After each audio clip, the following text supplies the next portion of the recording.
apportée hier par le directeur de cabinet du président de la République, Patrick Stroda, qui, comme vous le savez tous, est un préfet de très grande expérience, dont le sens de l'État est reconnu par tous et qui a toute ma confiance.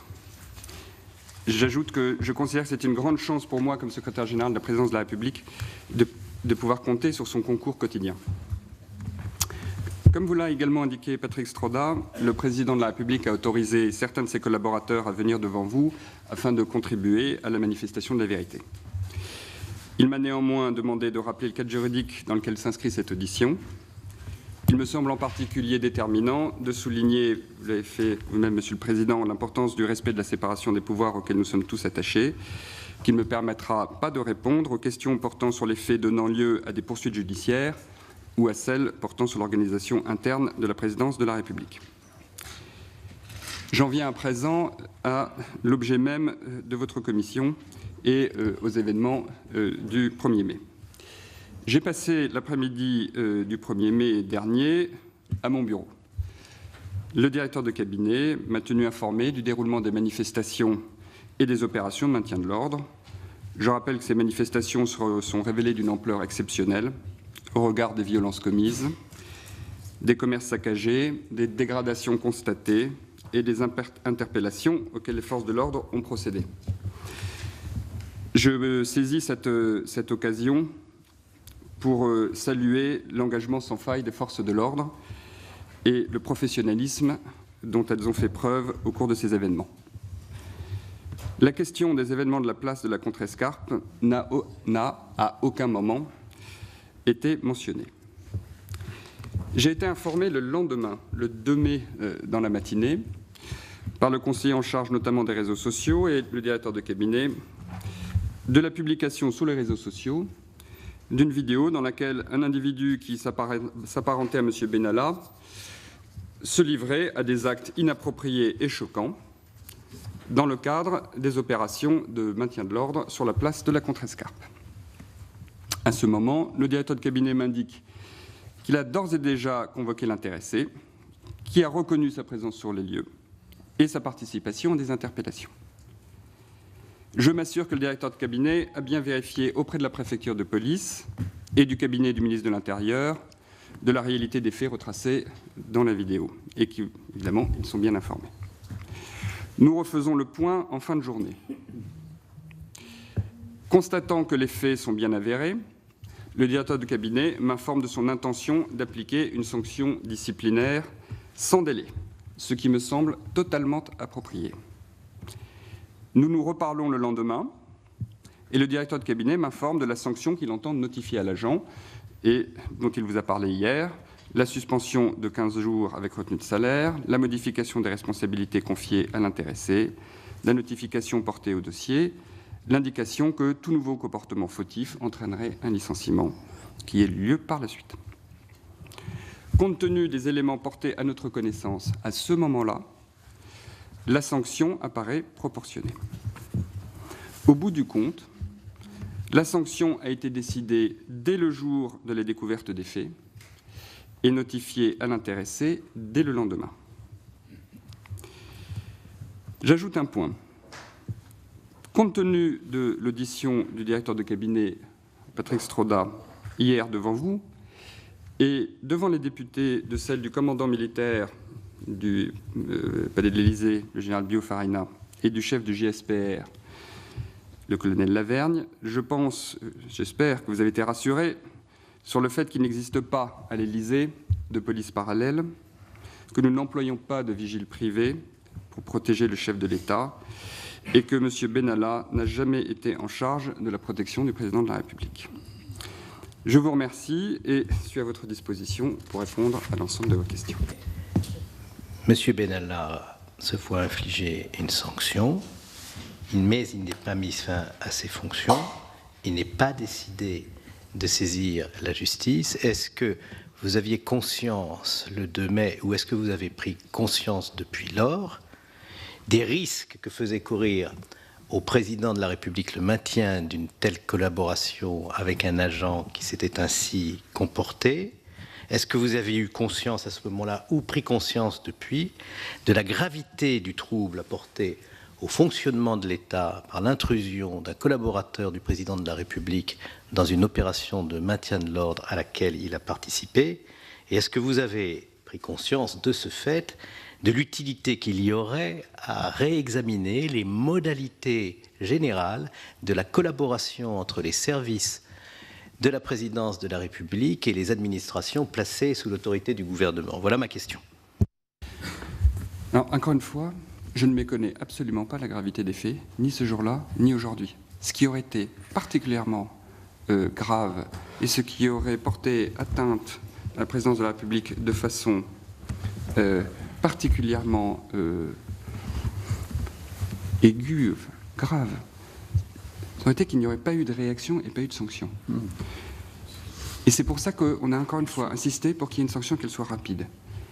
Et pour ce qui est de l'article 40, compte tenu des éléments dont je disposais, je n'avais pas d'éléments me permettant de penser qu'une saisine au titre de l'article 40 serait justifiée. J'ajoute, pour être plus explicite, vous avez cité un nombre d'autorités qui ont été informées au niveau du gouvernement ou ailleurs, et qu'aucune autorité qui a eu à connaître de ces faits n'a, à ma connaissance, même suggéré l'opportunité d'un article 40. Et je crois que le directeur de cabinet vous a par ailleurs répondu en détail sur ce point et sur l'analyse qu'il a lui-même faite.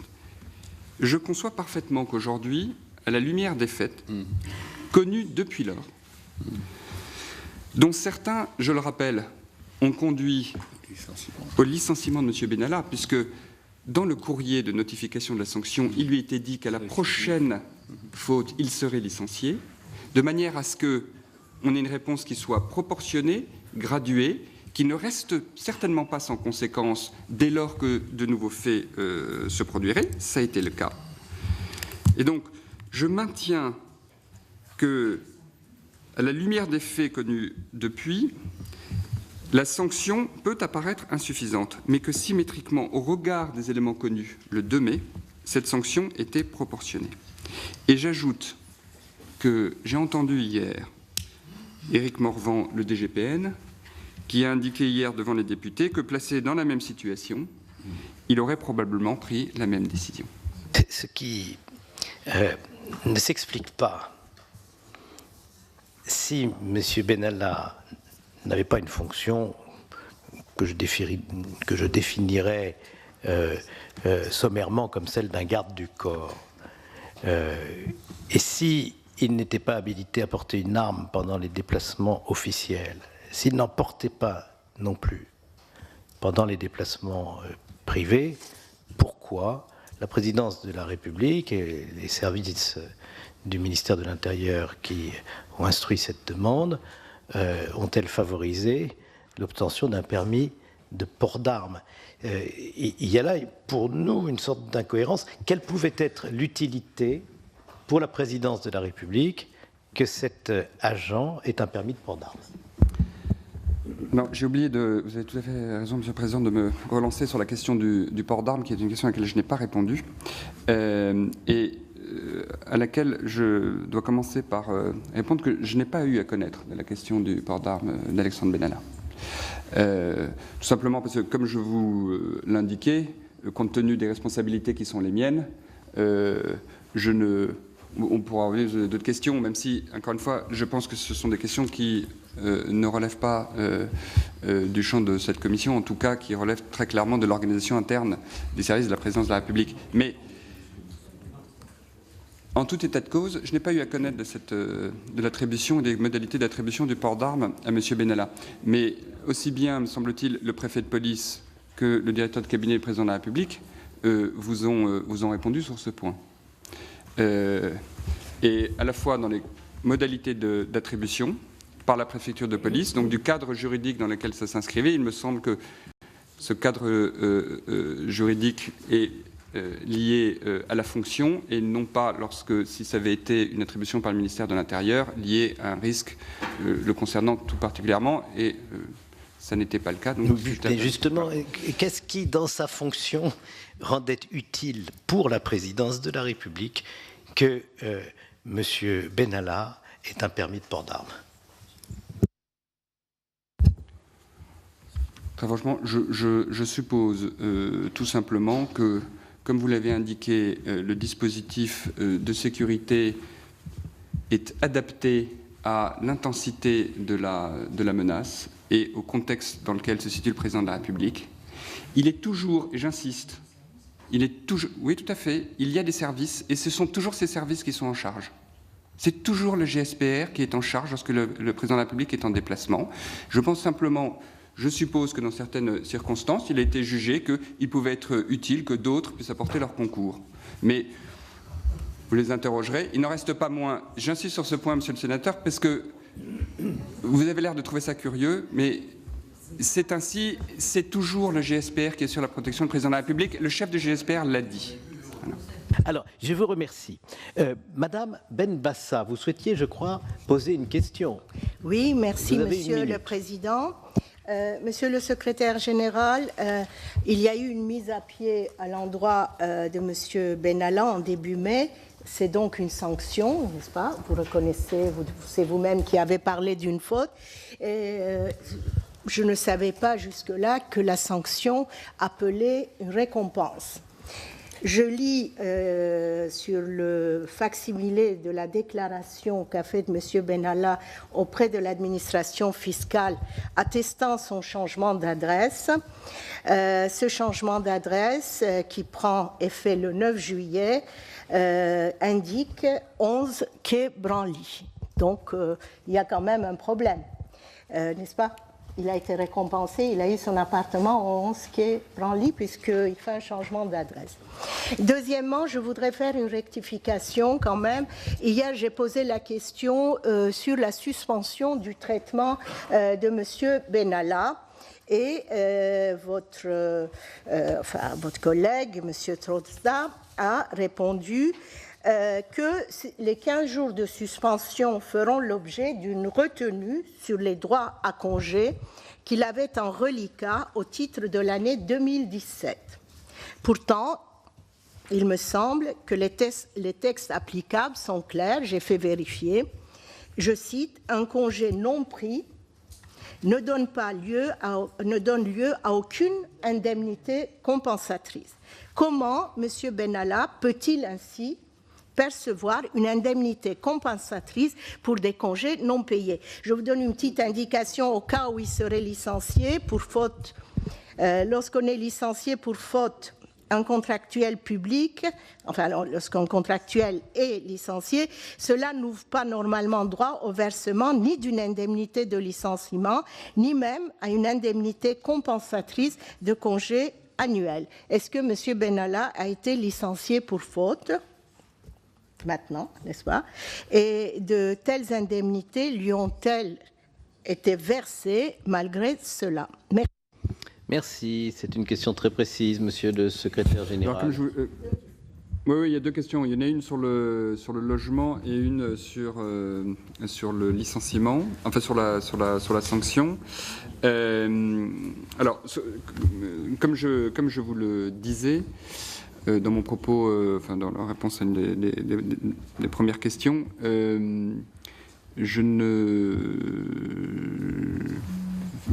la gestion interne du personnel de l'Élysée relève de la responsabilité du directeur de cabinet.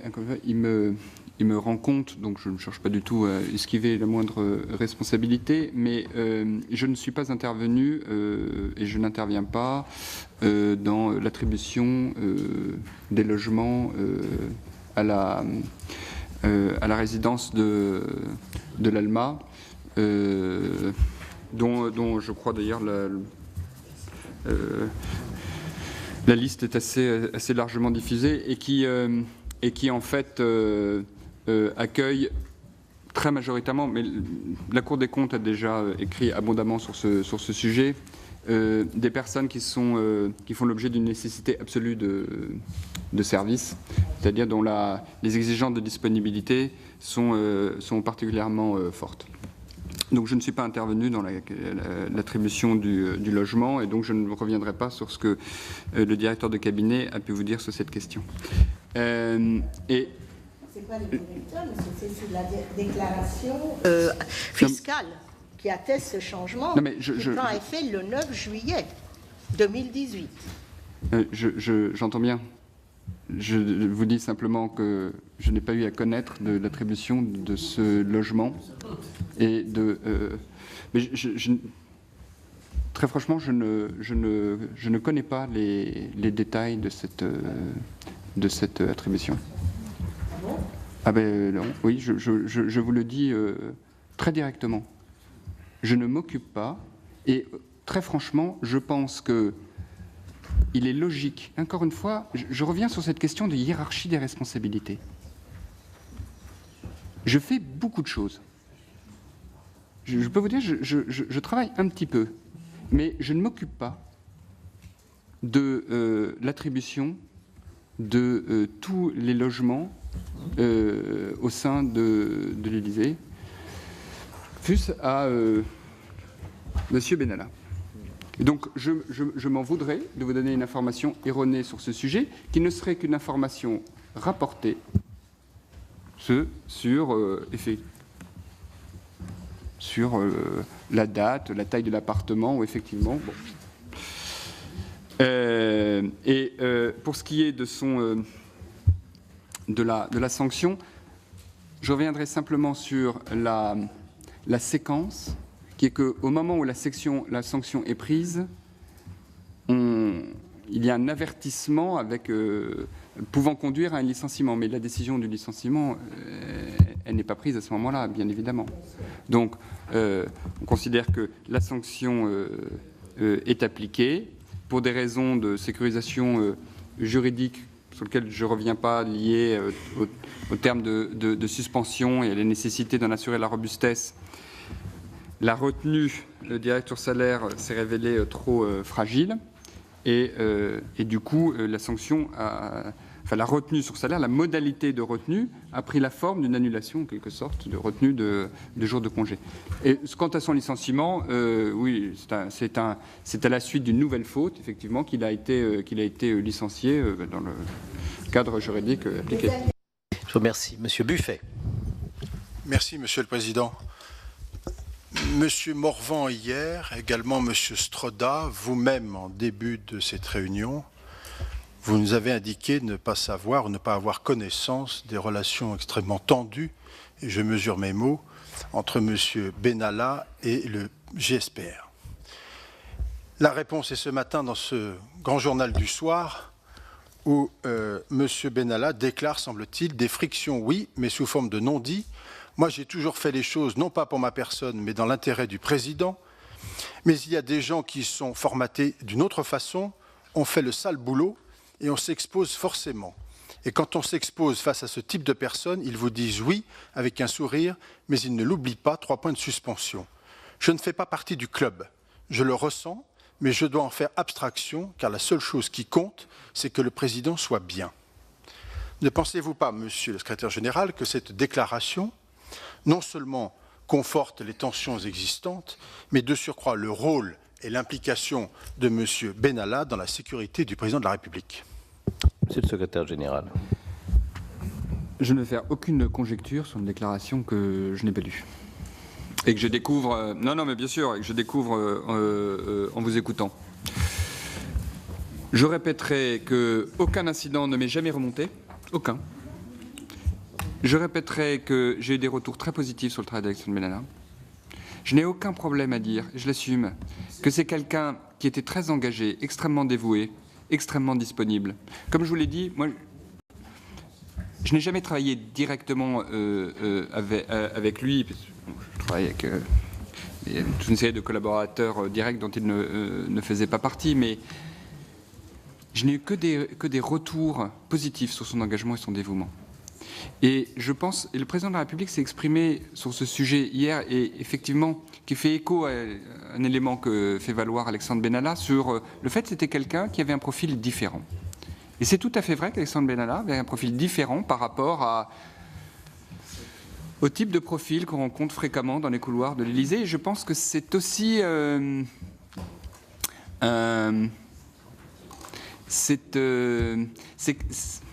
président de la République a dit que c'était quelque chose dont on pouvait être fier. Parce que c'est important aussi que les services de la présidence de la République soient à l'image de notre pays. Et le fait que... Mais qu'il ait un profil différent. Ce qui est en revanche important, c'est que chacun reste dans le cadre de ses responsabilités. Et ça, c'est ça la question. Oui, c'est bien celle que nous vous posons. On est d'accord, mais je répondais à monsieur le sénateur qui m'interrogeait sur une question. Exactement. Mais c'était pas le. Monsieur le ministre, c'était précisément pas le sujet de la question et de l'intervention, de l'interview plutôt d'Alexandre Benalla que la question de ses fonctions, mais c'était la question de l'ambiance intérieure. Moi, je vous réponds en tout cas sur la dimension différence, qu'effectivement, il y a une différence de diversité. Et je pense que ce n'est pas forcément un problème. Et quant au fait que il ait pu exister des tensions dont je ne suis pas au courant, ça me semblerait assez naturel. Je connais peu d'organisations dans lesquelles vous avez plusieurs dizaines de personnes, dans lesquelles vous n'avez jamais de tension. Enfin, en tout cas, c'est assez rare. Et d'autant qu'effectivement, du fait de... Et tous ceux qui ont eu à connaître du fonctionnement de chefferie de cabinet savent que l'équipe de la chefferie de cabinet sont toujours des gens qui sont assez jalousés parce qu'ils ont cette dimension de proximité avec l'autorité qui suscite toujours une certaine envie. Et donc vous constaterez toujours que dans un cabinet ministériel, présidentiel, primo-ministériel, le chef de cabinet ou son équipe rapprochée qui ont un accès direct à la personnalité sont toujours des gens qu'on enviera. J'ai passé la journée du 1er mai au bureau pour travailler, mais aussi pour suivre les différentes manifestations qui se déroulaient sur le territoire national, et notamment la manifestation qui s'est déroulée à Paris, qui avait été annoncée comme une manifestation à haut risque. Ceci pour me permettre d'informer le secrétaire général de l'Élysée et le chef de l'État qui, vous le savez, à ce moment-là, se trouvait en Australie et était sur le point de se rendre en Nouvelle-Calédonie.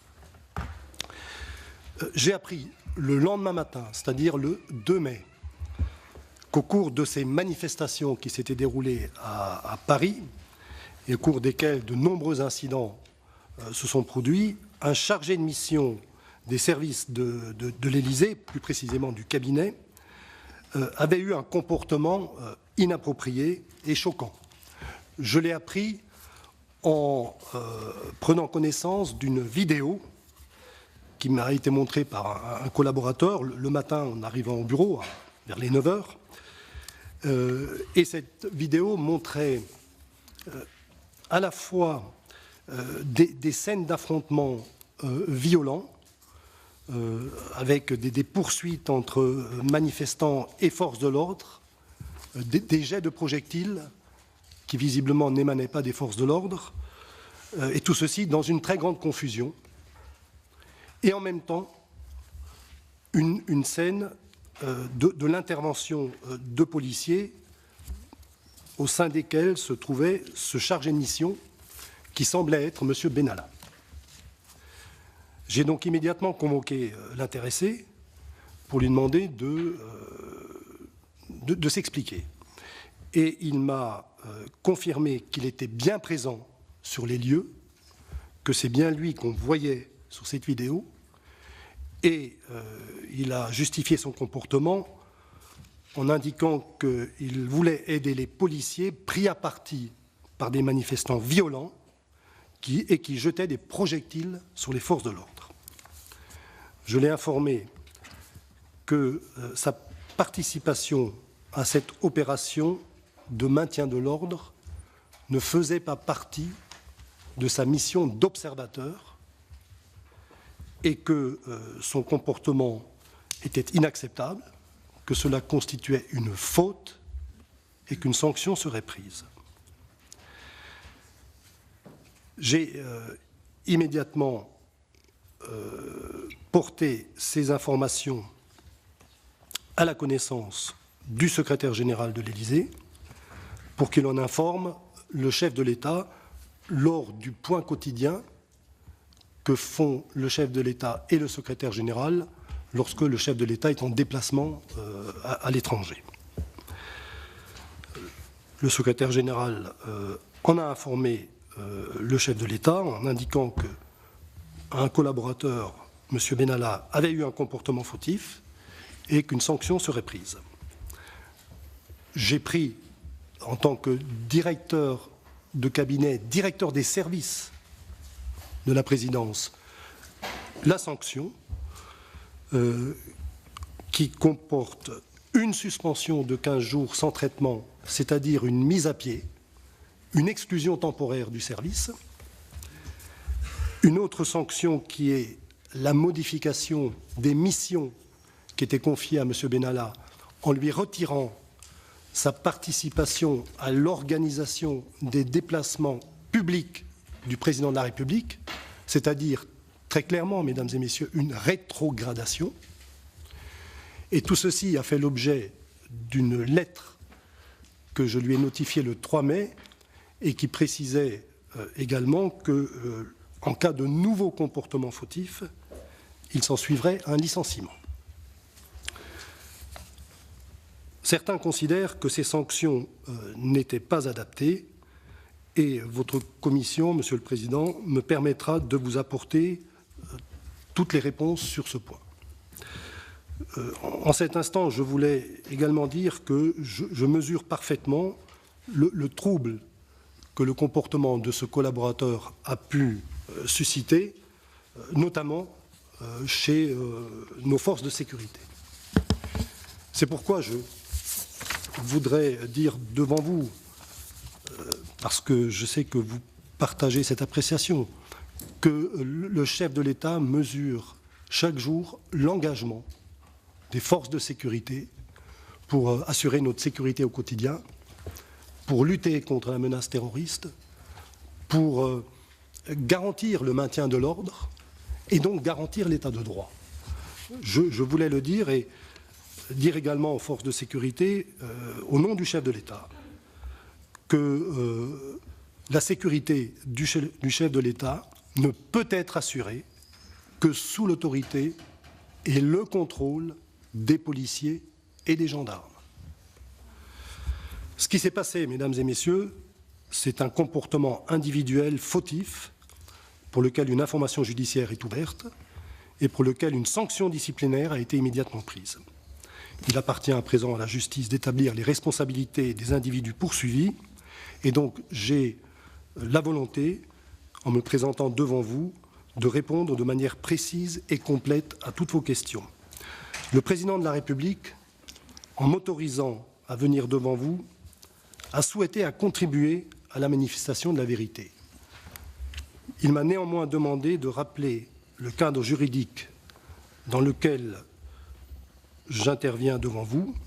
Je dois veiller à respecter le principe de séparation des pouvoirs qui ne permettra pas de répondre aux questions portant sur des faits donnant lieu à une information judiciaire et à celles portant sur l'organisation interne de la présidence de la République. On aurait compris qu'il fut exfiltré dans un service administratif. Le fait qu'il se retrouve à accueillir les Bleus à Roissy, avec quelques conversations avec les gendarmes et quelques problèmes, le fait qu'il se retrouve dans cet autobus, le fait qu'il se retrouve à l'hommage au Panthéon, le fait qu'il se retrouve le 14 juillet, non seulement à l'entrée, mais dans la tribune officielle, fait qu'il y a quand même une confusion qui subsiste. Et à cet égard, je voulais vous demander, et d'ailleurs, vous l'avez licencié. Et vous ne l'avez pas licencié le 2 mai ou le 3 mai, mais finalement, après la publication d'un article de presse, même s'il y a eu quelques propos récents qui n'étaient pas d'une grande amabilité à l'égard de la presse. Mais vous l'avez licencié il y a 2 jours ou 3 jours ou quelques jours, et pas le 3. Mais vous avez choisi, c'est une autre fonction, une autre sanction. J'arrête là pour faire plaisir à Monsieur le Président, mais je pense, Monsieur le Préfet, que vous m'avez compris. Mon cher Président Sueur, j'ai aussi plaisir à vous écouter, mais je suis un petit peu comptable de l'expression de chacun.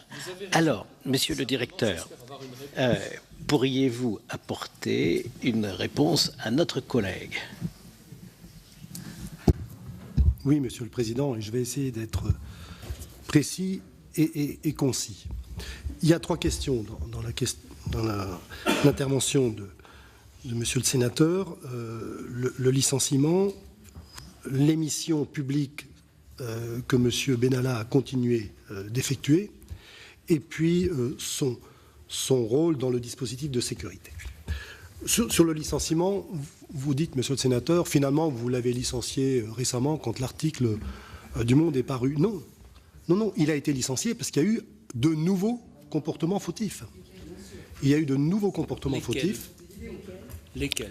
Ce comportement fautif fait l'objet d'une information judiciaire qui a été lancée suite à un article 40 que j'ai fait. Donc, ça, c'est une information. Je ne peux pas... Si, c'est une information que vous nous donnez. Qui avait été lancé quelques heures avant que nous fassions un signalement au procureur, pour être plus précis. Mais vous ne pouvez pas nous dire de quel fait il s'agit. C'est la détention et le recel de documents. Oui, d'accord. Voilà. Donc le licenciement. D'accord. C'est clair. Et le licenciement a été pris sur le fondement de la lettre du 3 mai qui lui a infligé la sanction dont j'ai parlé tout à l'heure. Récidive. En cas de récidive ou de nouveaux comportements fautifs, licenciement. Donc, ça a été fait. Alors, les missions de M. Benalla, après le 1er mai, puisque j'ai dit que ces missions ont été redéployées. Pour simplifier les choses, donc, on lui a retiré une mission extrêmement valorisante qui consiste à participer à l'organisation des déplacements publics du président de la République. Et donc, on l'a recentré sur des fonctions internes au palais. Organisation de grandes manifestations, mais au palais de l'Élysée, des grands rassemblements, des invitations. Et donc, c'est à ce titre-là qu'il a été mobilisé dans le cadre de la réception de l'équipe de France, vainqueur de la Coupe du Monde, qui a été invité par le chef de l'État le 16 juillet. Je rappelle que la finale de la Coupe du Monde a eu lieu le 15 juillet et que l'équipe de France est arrivée à l'Élysée 24 heures après. Donc nous avons eu 24 heures, mesdames et messieurs, pour organiser, en liaison avec la Fédération française de football, l'arrivée des Bleus à Paris et leur accueil à l'Élysée, où les attendaient 3000 invités, notamment des jeunes qui venaient de tous les départements. Le président de la République avait souhaité inviter les Français à cet accueil. En 24 heures, il a fallu mobiliser énormément de monde. Mais surtout, cet événement était encadré de manière très stricte par des contraintes qui nous étaient imposées par la Fédération française de football, qui voulait absolument que les joueurs de l'équipe de France puissent quitter le palais de l'Élysée à 20 heures, après l'accueil à l'Élysée. Et comme l'avion qui les ramenait de Moscou atterrissait à 17 heures à Roissy, et qu'il y avait entre Roissy et le palais de l'Élysée la descente des Champs-Élysées qui en 1998 avait pris 4 heures, il a fallu mettre en place un dispositif qui garantissait que le bus avec l'équipe de France et leurs accompagnateurs serait au palais de l'Élysée au plus tard à 19h30, où les attendaient 3000 personnes qui venaient de toute la France, et pour qu'à 20h, ils puissent rejoindre leur famille, et ils avaient également des obligations ailleurs. Donc, parce qu'ils ont changé leur programme. Et ça, nous ne le savions pas, madame la sénateur. Bien, monsieur le directeur, en somme, si je comprends bien, monsieur Benalla répond toujours présent quand il s'agit de prêter main forte aux forces de sécurité et que leurs effectifs sont insuffisants. Monsieur le Président, le cortège ou cette mission où effectivement il était présent dans le bus pour nous informer de la progression du bus, pour que nous on puisse gérer les 3000 personnes à l'Élysée. Ce n'était pas une mission de sécurité, c'était une mission de liaison avec le palais de l'Élysée, où nous devions accueillir 3000 invités, les faire patienter, voilà, et surtout s'assurer qu'ils arriveraient dans de bonnes conditions. S'agissant du 14 juillet, cette mission ne lui a pas été retirée, Et donc, il était toujours chargé d'accueillir les invités du président de la République le 14 juillet 2018 et de s'assurer de leur bon emplacement.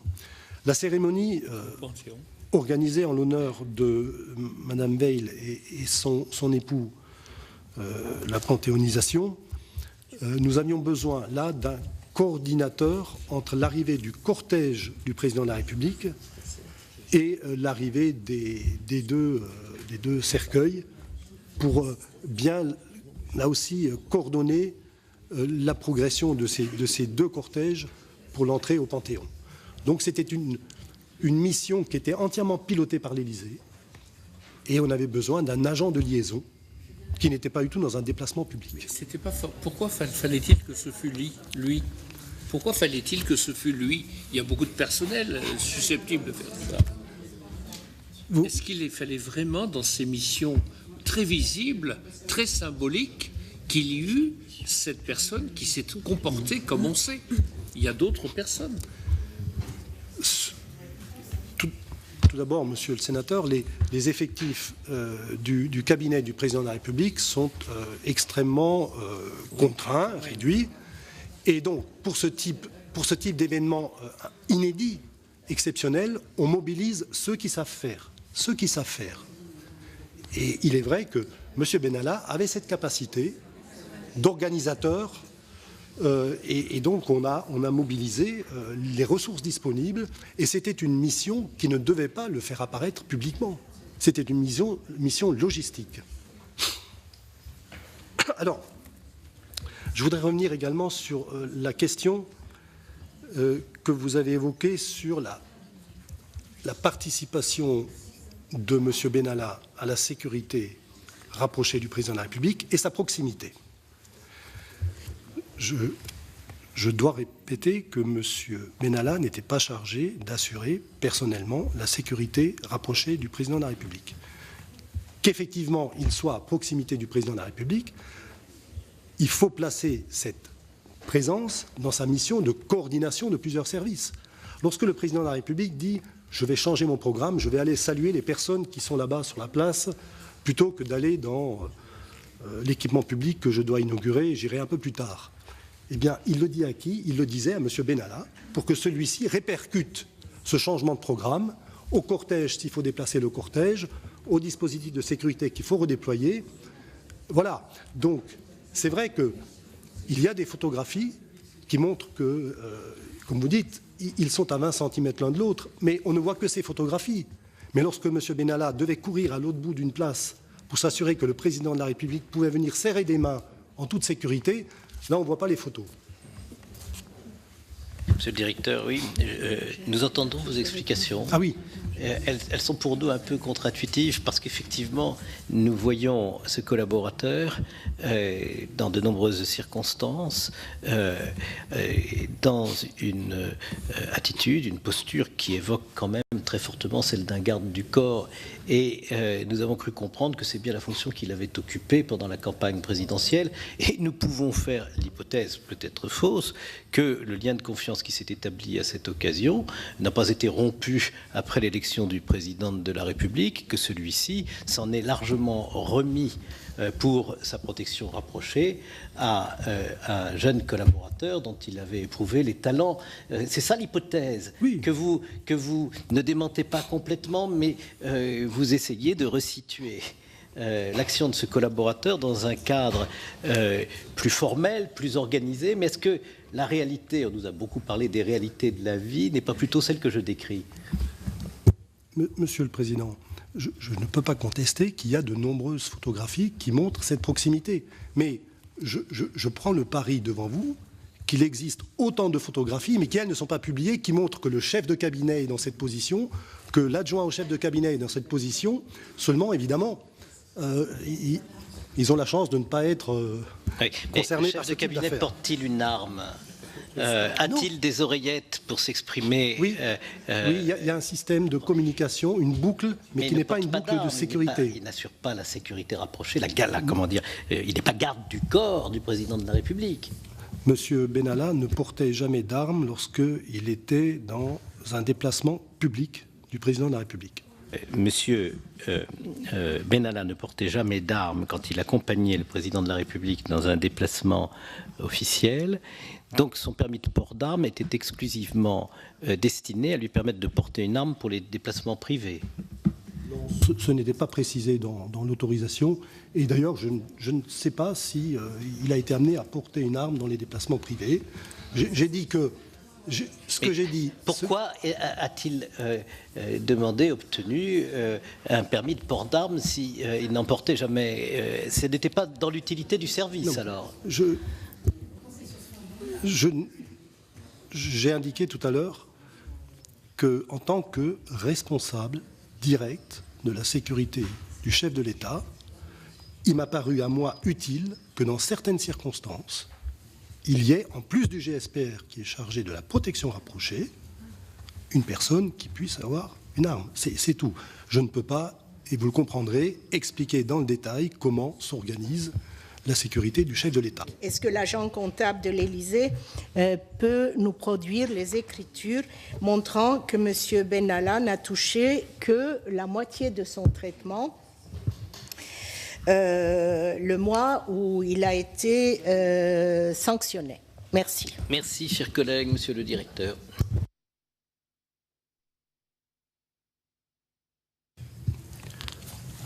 Monsieur Benalla a été recruté en qualité d'agent contractuel. C'est un contrat de droit public. Et donc, pour la sanction, nous avons effectivement fait application du décret de 1986 qui prévoit l'échelle des sanctions. Vous l'avez rappelé, Madame la sénatrice, l'avertissement, l'exclusion temporaire et le licenciement. Voilà. Donc la sanction de suspension de 15 jours, en fait, c'est une exclusion temporaire qui a été prononcée. Le conseil de discipline n'a pas été saisi parce que nous n'avons pas de conseil de discipline dans les services de l'Élysée.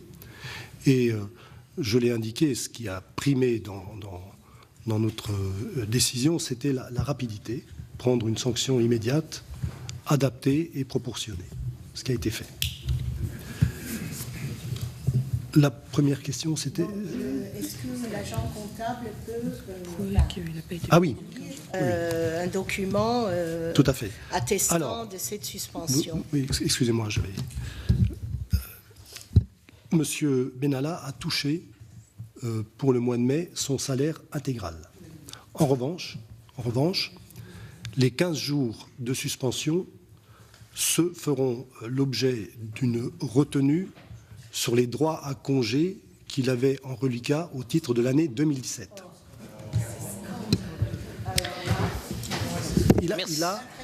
Il a de très nombreux jours de congé auxquels il a droit au titre de l'année 2017, et dans son solde avant licenciement, ces congés ne seront pas payés. Mes chers collègues, la réponse de Monsieur le directeur a le mérite de la franchise. Je crois qu'il faut le lui reconnaître. Ce 1er mai aurait pu être un 1er mai, si je puis dire, traditionnel, axé sur les revendications syndicales. Mais un certain nombre d'individus en avaient décidé autrement. Il allait être, vous le savez, extrêmement violent. En effet, dès le début de la manifestation, se forme un avant-cortège plus important que le cortège lui-même, avec au milieu 1200 Black Blocs qui se cagoulent. Il traverse le pont d'Austerlitz et gagne le boulevard de l'Hôpital, où il se livre à un déferlement de violence, saccageant plusieurs commerces, un McDonald's et un concessionnaire automobile. Je crois que tous les Français ont encore dans l'esprit ces images qui étaient d'une violence totalement inouïe. Grâce à un dispositif de maintien de l'ordre important, 1500 policiers et gendarmes, la progression des fauteurs de troubles est stoppée, mais une partie d'entre eux a lancé le mot d'ordre de poursuivre la casse place de la Contrescarpe. Ils voulaient, dans leur projet initial, aller jusqu'au commissariat du 13e arrondissement que nous venions d'inaugurer il y avait 15 jours, de manière à pouvoir l'incendier. Ils ont été stoppés. Mais ils se retrouvent à la Contrescarpe. À 19h30, je me trouve à la préfecture de police pour faire un débriefing opérationnel sur les événements de la journée avec le préfet de police dans son bureau. Nous gagnons ensuite ensemble la salle de commandement pour suivre les affrontements qui se poursuivent alors place de la Contrescarpe. Nous saluons la quarantaine de personnes présentes, parmi lesquelles M. Benalla, dont je le répète aujourd'hui, je pensais alors qu'il était un policier chargé de la sécurité du président. Je l'avais en effet, comme je l'ai dit, croisé pendant la campagne présidentielle, mais il était toujours parmi des dizaines de personnes chargées de la sécurité du candidat, policiers, agents de sécurité, services d'ordre d'En Marche. Monsieur Gibelin et son adjoint me font une présentation du dispositif. Puis nous fixons notre attention sur les écrans, car les violences continuent avec l'utilisation de mobilier urbain, et vous savez qu'à Paris, il y en a en ce moment beaucoup, pour tenter d'ériger des barricades, et des interpellations sont toujours en cours, notamment dans le secteur de la Contrescarpe. Comme l'a dit hier le préfet de police, il y a sur la journée du 1er mai environ 276 interpellations, dont 31 sur la seule place de la Contrescarpe. Les opérations terminées, je rentre à Beauvau. Puis à 23 heures, je me rends avec le Premier ministre et le préfet de police au commissariat du 13e arrondissement de Paris, celui dont je vous ai dit qu'il était la cible des Black Blocs. Nous saluons les troupes présentes et avons une discussion avec elles sur les événements de la journée. Le lendemain matin, 2 mai, dès 7h30, je participe à l'émission Les 4 vérités sur France 2, où j'ai l'occasion de revenir sur les événements de la veille et leur gestion par les forces de l'ordre. À 8h30, revenant de cette émission, je préside une réunion d'état-major avec les principales directions du ministère où nous évoquons les événements qui ont émaillé le 1er mai. Au moment où l'ordre du jour concernant le 1er mai est épuisé, je laisse la présidence à mon directeur de cabinet et vais m'entretenir après avec la directrice de la police judiciaire et avec le directeur général de la sécurité intérieure pour faire un point sur la menace terroriste qui, elle aussi, nous semblait extrêmement importante.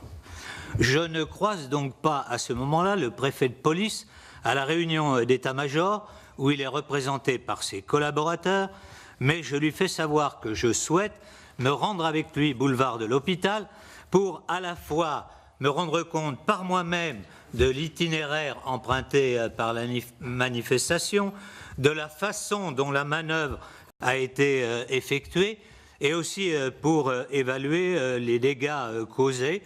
Nous nous entretenons alors avec les commerçants qui nous racontent des faits d'une extrême violence et en particulier le concessionnaire qui avait vu ses voitures incendiées nous raconte des choses absolument insensées et il nous dit à ce moment-là « j'ai eu véritablement très peur ».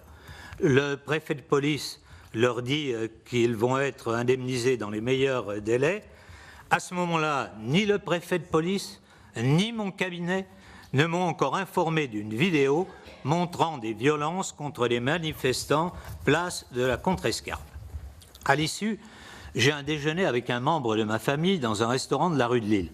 Ce n'est qu'à mon retour au ministère, aux alentours de 15 heures, que mon directeur et mon chef de cabinet m'apprennent de l'existence de la vidéo et m'apprennent que les violences ont été commises par M. Benalla, dont j'apprends alors qu'il n'était pas, comme je le pense, policier, mais chargé de mission à l'Élysée, se présentant, lui, mais lui seul, comme le chef de cabinet adjoint du président de la République.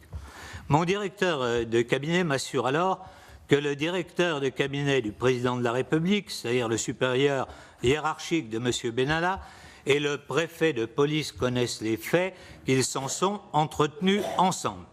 C'est lui aussi qui m'avise que le directeur de cabinet du président de la République lui a confirmé dans la soirée qu'il, je cite, considérait l'action de M. Benalla comme inacceptable et qu'une sanction disciplinaire allait être prise.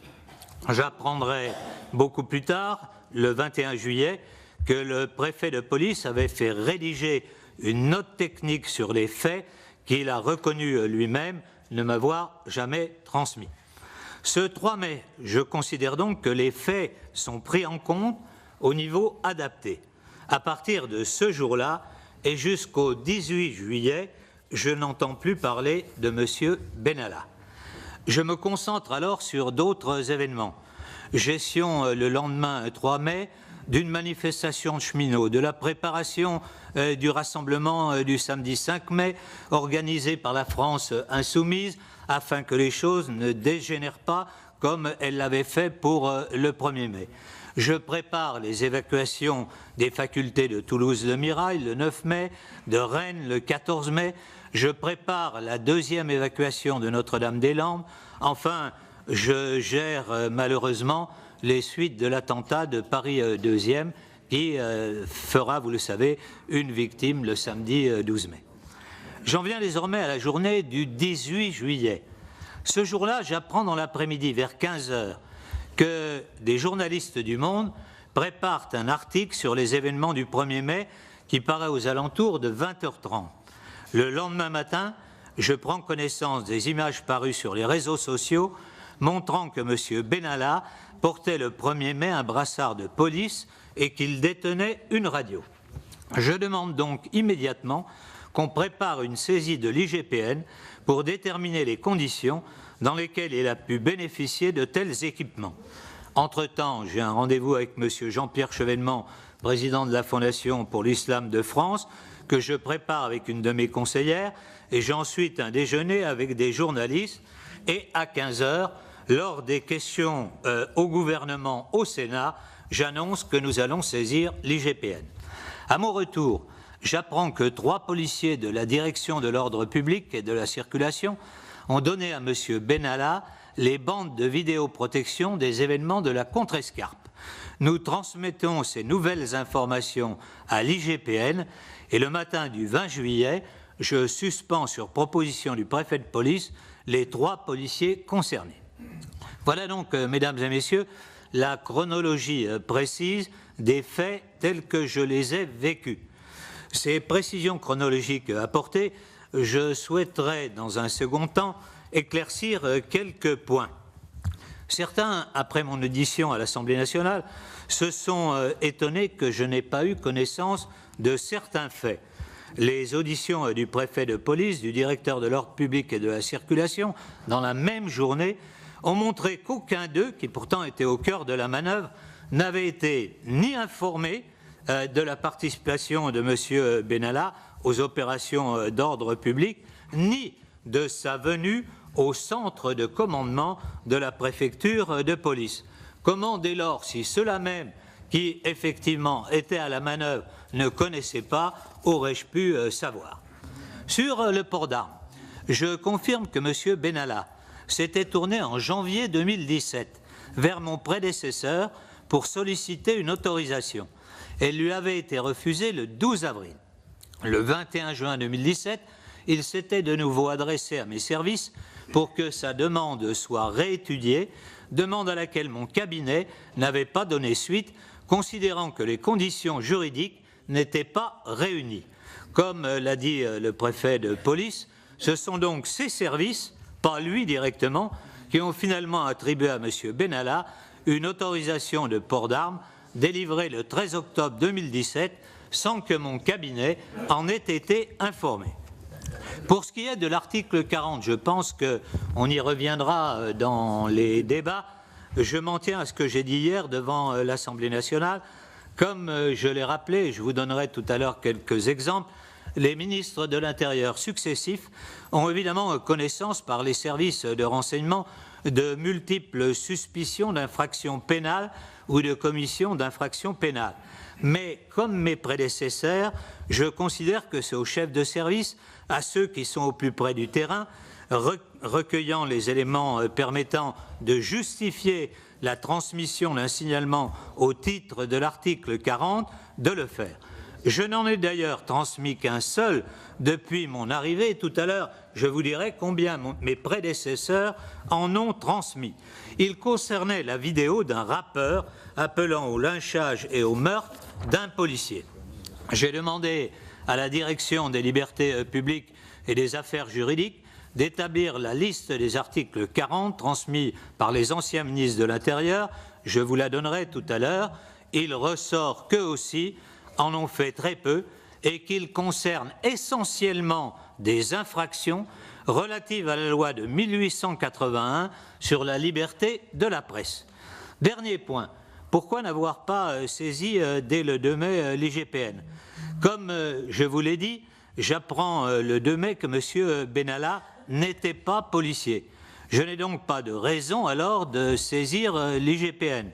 Le préfet de police qui savait, lui, qu'il n'était pas policier, partage cette analyse sur le fait qu'il l'a dit lui-même, il réunit les chefs de service et leur dit comment se fait-il que cet homme qui effectivement n'a aucune permission de ma part pour participer à une mission d'ordre public, y participe effectivement.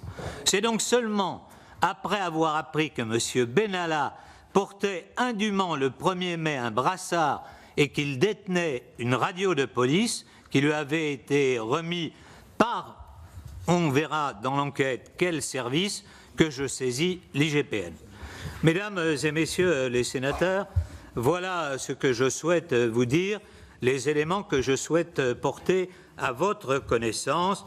Et vous me permettrez de conclure, comme vous l'avez fait, Monsieur le Président, en soulignant que nous devons la vérité aux Français, mais aussi que nous la devons aux forces de l'ordre, qui, eux, agissent avec, nous le rappelons toujours, un souci de la déontologie, et nous leur demandons, nous leur rappelons, c'est inscrit dès les écoles de formation. Monsieur le ministre d'État, donc sans trop de préliminaires, le préfet de police de Paris et le directeur de l'ordre public et de la circulation, monsieur Gibelin, ont hier indiqué devant l'Assemblée nationale que monsieur Benalla n'avait pas reçu d'autorisation officielle de participer en tant qu'observateur aux opérations de maintien de l'ordre du 1er mai. Ils ont également précisé que la qualité d'observateur avait été accordée à M. Benalla par M. Laurent Simonin, chef d'état-major adjoint à la direction de l'ordre public et de la circulation, sans que le directeur lui-même n'en ait été averti. Première question, est-il normal que ni le ministre de l'Intérieur, ni le préfet de police, ni même leur cabinet n'en aient été informés? Par ailleurs, le ministère de l'Intérieur a-t-il, dès le 2 mai, diligenté une enquête interne pour obtenir des informations sur les conditions de participation de M. Benalla à des opérations de maintien de l'ordre? En effet, vous avez indiqué que M. Benalla ne participait pas à des forces de police, mais il était sur une opération de maintien de l'ordre. Cela signifie donc qu'il avait été autorisé, vraisemblablement par quelqu'un qui appartenait à ces forces de police, et ça signifiait également, si on en croit tous les syndicats, qu'il devait avoir un référent en tant qu'observateur qui ne s'était donc pas occupé de lui. Donc, aviez-vous diligenté une enquête interne? Et enfin, dans la négative, pourquoi ne pas vous être inquiété d'un tel dysfonctionnement? Monsieur le ministre d'État. Comme je viens de le dire, a réuni l'ensemble de ses cadres, a diligenté une enquête interne, a demandé pourquoi lui-même n'avait pas été mis au courant. C'est dans ce cadre qu'ensuite est apparue la responsabilité d'un certain nombre de cadres subalternes, puisque c'était au numéro 3 ou 4 qu'avait été prise la décision, sans que le préfet de police ne soit effectivement informé de ce qui se passait. C'est un peu ces relations que le préfet de police a décrit hier comme des copinages. Merci, monsieur le ministre d'État. Madame le rapporteur, pour l'instant, pas d'autres questions. Monsieur le rapporteur, s'il vous plaît. Oui, merci, monsieur le président. Monsieur le ministre d'État, je voulais vous poser 3 questions. D'abord, s'agissant de l'application du Code de procédure pénale. Vous avez dit hier qu'il il n'appartenait pas finalement au ministre de l'Intérieur d'appliquer l'article 40 du Code de procédure pénale. Je voulais vous demander en vertu de quel article de la loi vous pouvez faire cette affirmation. Ensuite, je peux comprendre que vous ayez considéré qu'il revenait à d'autres personnes qu'à vous-même de saisir la justice devant la gravité évidente des faits dont vous avez eu connaissance le 2 mai. Donc, vous avez saisi le directeur, ou votre ministère, votre directeur de cabinet, a saisi le directeur de cabinet du président de la République. Mais celui-ci n'a pas plus que vous-même, et pas plus que le préfet de police, saisi le ministère de la Justice, le procureur de la République, ni d'ailleurs le secrétaire général de l'Élysée, ni d'ailleurs le chef de cabinet du président de la République. Est-ce que vous ne vous êtes pas dit logiquement au bout d'un moment, il y a quand même quelque chose qui ne va pas, il y a quelque chose de inacceptable, et ça a été dit depuis peu avec force, c'est-à-dire un personnage qui n'est pas policier, qui est connu, qui se comporte ainsi, ce qui à l'évidence est délictueux, et Monsieur le ministre de l'Intérieur se satisferait du fait que personne ne saisisse la justice. C'est la première question. Monsieur le ministre d'État, s'il vous plaît. Alors, monsieur le co-rapporteur, j'ai connaissance quotidiennement, par des notes de service de renseignement, de suspicion d'infraction pénale ou de commission d'infraction pénale. Je considère, et j'ai toujours considéré depuis mon arrivée au ministère de l'Intérieur, et comme tous mes prédécesseurs, qu'il n'appartient pas au ministre de l'Intérieur de transmettre au procureur des signalements sur le fondement de l'article 40 du Code de procédure pénale à chaque fois qu'il a connaissance de la commission d'une infraction pénale. Ce n'est pas mon rôle de saisir chaque procureur individuellement pour lui signaler la commission d'infraction. Je n'ai d'ailleurs transmis depuis ma prise de fonction qu'un seul article 40 à la justice pour une infraction prévue par la loi de 1881 de la presse. Il concernait un rappeur, je l'ai dit tout à l'heure, dans une vidéo appelant au lynchage et au meurtre d'un policier. Alors, ces pratiques sont-elles simplement celles du ministre de l'Intérieur actuel? Non. J'ai regardé combien avait été fait de signalements par les différents ministres et les différentes années. Sur l'année 2014, Monsieur Sueur, il y en avait 2. Sur l'année 2015, il y en avait 4. Sur l'année 2016, il y en avait 8. Sur l'année 2016, il y en a eu 4. Et là, il y en a eu 1. Et je regarde les différents ministres. L'ont-ils fait? Non. Monsieur Hortefeux, par exemple, qui avait un cabinet qui, d'un point de vue juridique, avait quelques expériences, effectue au cours de l'année seulement 3 signalements au titre de l'article 40 et elles portent toutes sur des problèmes de droit de la presse ou bien d'incitation à la haine. Monsieur le ministre d'État, nous avons découvert l'affaire Benalla grâce à la vidéoprotection, les images de la vidéoprotection de Paris et d'une vidéo amateur. On nous a parlé dans les auditions précédentes de l'existence de photos et de vidéos de CRS, ce qui pourrait s'expliquer puisqu'ils étaient dans une position délicate, place de la Contrescarpe. Nous avons d'abord découvert monsieur Alexandre Benalla, nous avons ensuite découvert le commando Benalla avec monsieur Vincent Kras. On nous parle maintenant d'un accompagnant, monsieur Mizerski, encadrant non officiel. Est-ce que ces photos et ces vidéos vont-elles nous faire découvrir d'autres protagonistes sur les lieux? Est-ce que vous avez connaissance de ces photos et que nous font-elles visionner? Et pour finir, je vous demanderai s'il existe une milice privée au sein de l'Élysée, hors GSPR. Merci, chers collègues, et aussi de votre concision, Monsieur le ministre d'État. Merci. Pour ce qui concerne Monsieur Mizerski, un de ses supérieurs hiérarchiques lui demande d'accompagner Monsieur Benalla, qu'il croyait accrédité, je pense, mais l'enquête, là encore, le montrera, pour participer à une opération de maintien de l'ordre comme observateur. Beaucoup de députés, de journalistes participent à des opérations comme observateurs. Elles sont strictement encadrées. Le préfet de police l'a rappelé hier. Il souhaitait que ce soit, il l'a rappelé à ses cadres, son autorisation personnelle qui soit donnée parce que cela engage effectivement sa responsabilité. Merci beaucoup, Monsieur le ministre d'État. Madame Jacqui de Romédy. Alors, est-ce qu'il va sortir d'autre chose compte tenu de ce qui se passe? Moi, j'en découvre chaque jour sur les personnalités.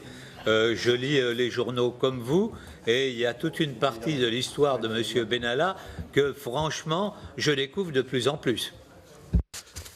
Je ne reviens pas sur les circonstances du 1er mai, sauf si vous le souhaitez, simplement pour souligner que ça a été une journée extrêmement difficile et des phénomènes de violence que l'on n'avait jamais connus. Je redis que c'est le 2 mai, dans la matinée, autour de 10h, 10h15, que j'ai été alerté par un appel téléphonique venant du Palais de l'Élysée sur ce que mon interlocuteur me désigne affaire Benalla. Et selon la formule, je suis très étonné, je ne comprends pas, je lui demande de quoi il s'agit. Il m'explique les choses, l'existence de cette vidéo. J'ai joint assez vite le cabinet du ministre de l'Intérieur qui m'a indiqué être déjà informé, être en liaison avec l'Élysée. J'ai demandé évidemment à mes collaborateurs de trouver très vite cette vidéo. Nous l'avons regardée ensemble sur un grand écran dans le bureau de mon directeur de cabinet. Je dis un grand écran parce que sur un téléphone portable, c'était petit. Et puis sur le grand écran, peut-être pourrions-nous reconnaître monsieur Benalla, ce qui n'était pas du tout évident. Et ça se passe donc le 2 mai au matin. J'ai eu contact aussi, après avoir prévenu le cabinet du ministre, de nouveau avec le Palais de l'Élysée pour expliquer les choses telles que je les avais vues à l'écran. Et il était clair pour moi que le dossier était pris en compte par ce que j'appelle l'autorité hiérarchique. M. Benalla était sous la responsabilité de l'autorité hiérarchique du directeur de cabinet de la présidence et non pas de moi-même. Mes réactions en interne, pour faire vite, je demande immédiatement à la direction de l'ordre public et de la circulation pourquoi et comment il était là, sachant que j'avais été très étonné la veille au soir de croiser M. Benalla dans la salle de commandement où j'avais accueilli le ministre. Mais c'est en faisant le tour, vous êtes là, étonné, je étais sur le terrain, voilà la réponse que j'ai eue, et très vite, immédiatement, le directeur de l'ordre public et de la circulation m'a dit « Je n'étais pas informé du fait que M. Benalla était ce jour-là dans nos rangs. Il mène son enquête interne, qui fait apparaître le niveau d'organisation de la venue de M. Benalla. Autorisation, réponse à sollicitation, je ne sais pas. Les enquêtes en cours au plan judiciaire le diront peut-être. C'est pourquoi je dis le niveau d'organisation et d'accueil au niveau d'un contrôleur général, chef d'état-major adjoint, qui s'appelle M. Simonin. Donc il y a eu, du côté de l'Élysée, M. Patrick Stroda, mon collègue ami Patrick Stroda l'a dit, l'autorisation donnée par le cabinet du président de la République à M. Benalla de venir le 1er mai sur le territoire de la préfecture de police. À la préfecture de police, il y a eu au niveau d'un contrôleur général l'organisation de sa venue. Le directeur adjoint de l'ordre public, le directeur de l'ordre public n'était pas informé, le préfet de police encore moins. Voilà exactement comment les choses se sont passées pour la connaissance de ce déplacement.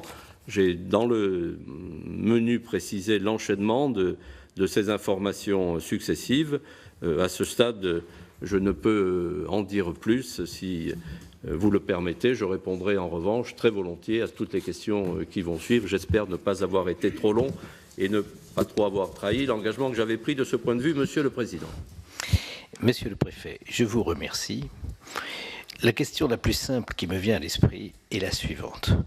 Au fond, beaucoup d'informations ont été données sur le moment précis auquel vous-même, le directeur de cabinet du ministre, le directeur de cabinet du président de la République ont été informés de la participation de M. Benalla à une opération de maintien de l'ordre pour laquelle il était naturellement tout à fait illégitime qu'il apporte un concours.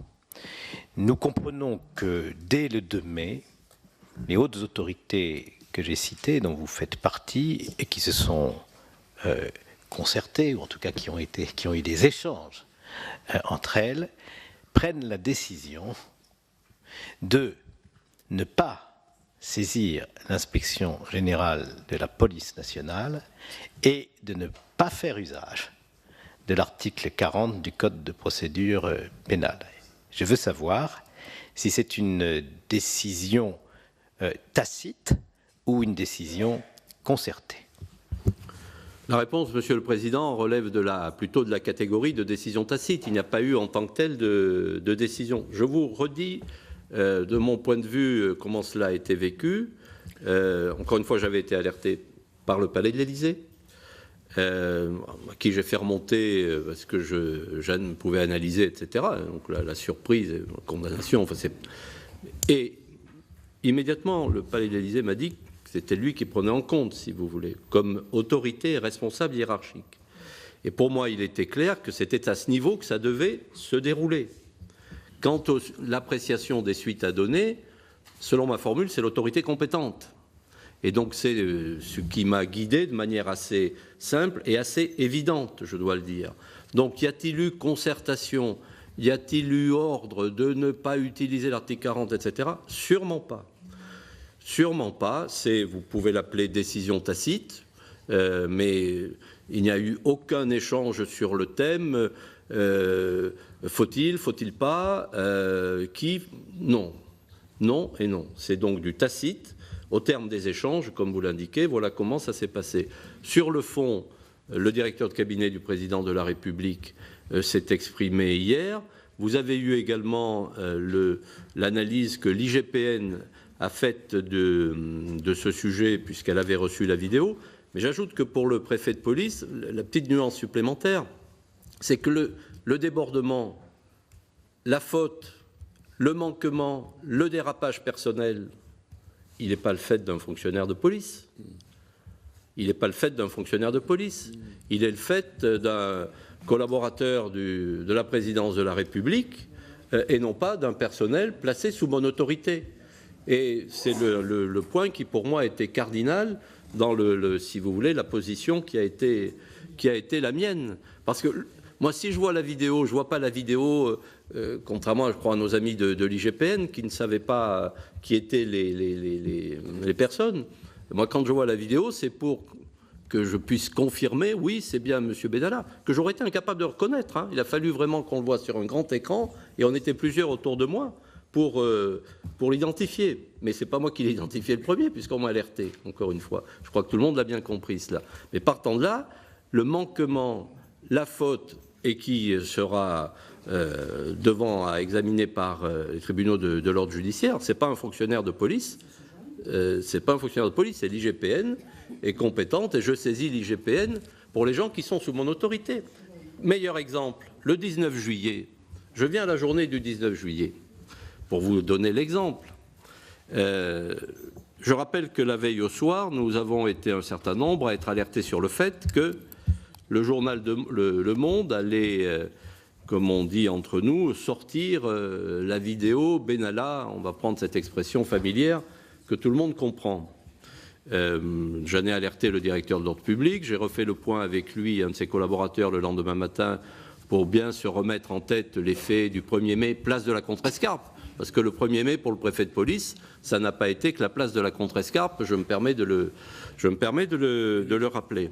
Et le lendemain, je vous le rappelle, enfin en tout cas je l'indique devant votre commission, il était un peu avant 14 h, lorsque M. Alain Gibelin, directeur de l'ordre public, demande à me voir sans délai. J'avais un déjeuner de travail avec un collègue, mais j'ai dit venez donc à la résidence. J'ai quitté d'ailleurs la table du déjeuner. Hein. Et là, il me révèle avec stupeur et un peu effondré, voilà, le commissaire Crozat vient de me révéler ce qu'ils ont fait hier soir avec 2 autres collègues, c'est-à-dire récupérer une des images, un support qui avait été pris de la scène de la Contrescarpe pour aller la porter à M. Benalla. Ma réaction, et ça c'est pour répondre à la question, là j'ai des fonctionnaires qui sont sous mon autorité, sous ma responsabilité, et ce que j'ai fait dans les 2 heures qui ont suivi, c'est d'abord récupérer leur rapport écrit pour qu'ils les écrivent, et pas seulement être dans l'oralité, préparer la transmission des données que je venais de recueillir dans le cadre de l'article 40 à Monsieur le procureur de la République. J'ai personnellement appelé François Molins pour le lui dire, et dans le même temps que je saisissais le procureur de la République, saisir le ministre de l'Intérieur, le niveau central, et j'ai eu un échange au téléphone avec M. Gérard Collomb lui-même pour lui demander la suspension immédiate de ces 3 fonctionnaires. Et ça a été fait dans la soirée. Les 3 fonctionnaires ont déposé leurs armes. Vous l'avez fait d'ailleurs, mon voisin, pour un d'entre eux. Les 2 autres, c'est le directeur de l'ordre public qui l'a fait. Ça a été fait immédiatement. Mais c'était des fonctionnaires, là, sous mon autorité. Et c'était à moi et à personne d'autre de prendre cette initiative. Voilà vraiment le choix qui a été le mien. Et comme je l'ai dit ailleurs, c'est un choix qui m'a conduit ce jour-là, et le 2 mai et le 19 juillet, si je puis dire, et que je vous expose là dans la plus totale clarté et honnêteté. Les choses sont très claires pour le 19 juillet, mais permettez-moi de revenir sur le 2 mai, Monsieur le Préfet. Il y a la faute de Monsieur Benalla, tout le monde en parle. Il y a aussi les conditions de la faute. Elles lui ont été offertes par le service. Il y a sans doute la faute du cadre dirigeant de la préfecture de police qui, en dehors de l'exercice de ses compétences et de la délégation dont il peut avoir bénéficié, accorde la possibilité à M. Benalla d'être accompagné par un autre fonctionnaire pour assister aux opérations de maintien de l'ordre. Que la sanction disciplinaire infligée à M. Benalla n'ait pu lui être infligée que par le directeur de cabinet du président de la République, la cause est entendue. Mais M. Simonin, qui je crois est celui que vous visiez quand vous parliez de copinage malsain, c'est comme ça que nous l'avons interprété, car il s'agissait sans doute de sa relation avec M. Benalla que vous mettiez en cause, n'est pas lui-même fait l'objet de poursuites disciplinaires, que l'inspection générale de la police nationale, pour ce qui concernait d'éventuels dysfonctionnements de l'administration de la police, n'ait pas été saisie, reste pour moi une question du point de vue du bon fonctionnement de l'État, et je veux vous la poser. Oui, et je vais vous répondre, bien sûr. J'ai eu l'occasion de dire ailleurs, mais je vous le redis ici. Si la demande m'avait été soumise, ce qui n'a pas été le cas, je ne l'aurais pas refusée. Je vous l'ai dit en introduction. Un collaborateur du chef de l'État, autorisé par sa hiérarchie, qui souhaite venir à la préfecture de police, je n'aurais pas dit non. J'aurais dit oui, et sans aucun doute, j'aurais veillé à l'encadrement dans des conditions autres, sans doute en mettant d'ailleurs auprès de lui, j'ai envie de dire en le recevant mieux d'ailleurs, en mettant auprès de lui un cadre de plus haut niveau, mais sur le fait de l'accueillir, je suis désolé, en soi, l'accueillir n'est pas une faute. Et si M. Simonin a commis une faute, ce n'est pas de l'accueillir, c'est de ne pas en rendre compte à sa hiérarchie. Et de cela, il lui a été fait les reproches qui convenaient sous forme d'admonestation verbale par son directeur. C'est un défaut de rendre compte. Alors c'est un défaut de rendre compte, entendons que c'est grave, mais ce n'est qu'un défaut de rendre compte. La faute, c'est pas d'avoir accueilli, c'est d'avoir organisé l'accueil sans que son directeur ait été informé, ni le préfet de police. C'est un défaut de rendre compte, un défaut de loyauté hiérarchique, Et évidemment, moi j'ai demandé au directeur de l'ordre public de faire à M. Simonin, sur ce sujet, les représentations sévères sous forme d'admonestation qui convenaient. Mais on ne pouvait pas aller sur un terrain disciplinaire au-delà. Enfin, comme toujours, il y a la faute et la réponse de la faute. Quelle est la faute? C'est celle-là. Ce n'est pas le fait de lui avoir dit « oui, venez ». C'est le fait d'avoir dit « oui, venez » sans que sa hiérarchie ait été prévenue. Voilà vraiment la situation. Vous parlez du contrôleur général Simonin. Permettez-moi de dire un mot. J'ai été sans faiblesse, vous le savez, le 19 juillet.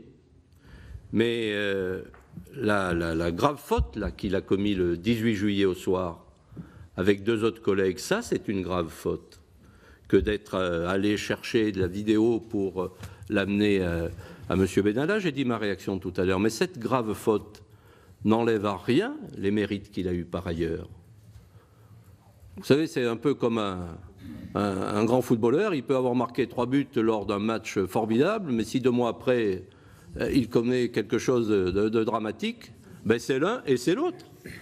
Et si vous vous souvenez, il faut voir le printemps qu'on a traversé, les interventions au milieu universitaire, évacuation de la Sorbonne, aucune difficulté.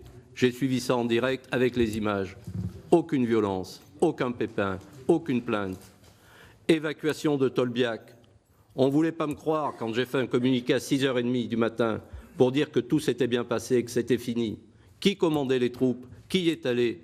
C'était le contrôleur général Simonin. Donc c'est un professionnel aguerri et je ne peux pas effacer ses mérites. Je les rappelle devant vous, tout en soulignant par ailleurs la gravité à mes yeux de la faute qu'il a commise. Et c'est là où j'ai évoqué le copinage malsain. Et la formule a été reprise. Pourquoi?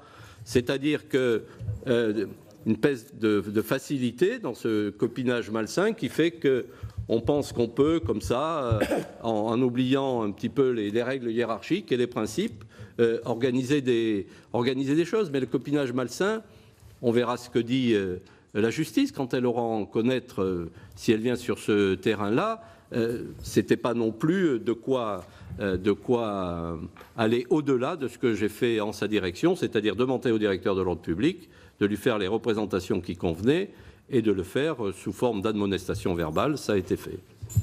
Moi, je voudrais vous répondre sur les relations justement avec nos collègues de la CGE notamment. Sachez que ces relations étaient très très mauvaises. Moi, je parle au nom des collègues gradés et gardiens. Attention, elles étaient très très mauvaises. D'ailleurs, M. Benalla, sans être dans les caricatures, était, d'après les termes de mes collègues, était exécrable. Donc, montrait vraiment ses fonctions et son identité et avait du mal à comprendre que parfois il fallait attendre de pouvoir passer ou attendre pour pouvoir se garer, etc., etc. Bon, effectivement, cette affaire défraye la chronique, et qui plus est, je dirais, la chronique dans les rangs des policiers de terrain que nous représentons, à savoir les gardiens de la paix.